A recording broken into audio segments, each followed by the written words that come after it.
outra ali, ó. Na ponta, mergulhando. Nossa! Nossa, quantas tem ali? 1, 2, 3, 4, 5, 6, 7, 8, 9, 10, 11, 12. Uns 12? Nossa, nunca tinha visto aqui. Nossa, não sei como... Olha o monte que tem, né? Olha a correnteza levando ela, tadinha. Ai, gente, ela tinha que sair desse rio. Bonitinho. Ai, que fofo. Olha uma aqui na ponta, né? Ó. Gorducha. Bem gordinha ela. Olha o cachorro de olho dela. Ela vai pular no rio. Tadinha, meu Deus, por lá nesse rio tão sujo. Olha lá, ela vai pular. E eles ficam tudo lá no meio com medo de voltar. Ó. É.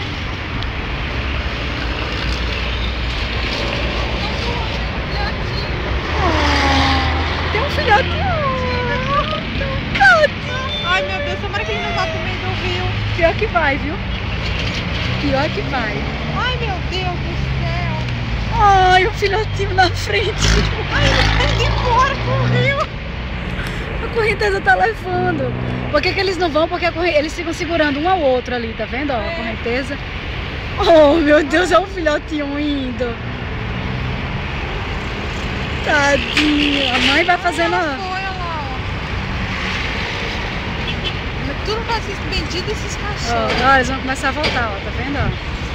Ou pelo menos parece. Ah, mas a mãe deve estar empurrando o filhotinho ali embaixo, só pra ela ter afundado.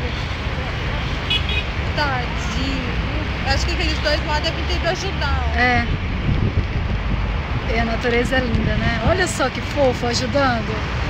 Pelo jeito ele tá em cima dela, ó. Porque ele tá bem atrás nas costinhas. Olha, eles mergulhando lá, como se fosse ajudando. Olha, ele tá em cima ali. Oh, que lindo! Cara, você ainda vê essas coisas em São Paulo, como é que pode? Olha, mulher! Ai, que delícia, meu Deus. Sai, seus cachorros safados, deixa as capivaras em paz. Acho que ela vai afundar pra 5, 6, levantar 7, 8, ele, 9, 10, 11, 12. Tem umas 15 capivaras aí, né? Aí eles já foram embora, os cachorros. Gente, que absurdo. Como é que pode esses bichos não morrerem nesse rio tão poluído, né? Eles ficam um bom tempo debaixo d'água. Olha aí o bicho debaixo d'água. Olha a sujeirada.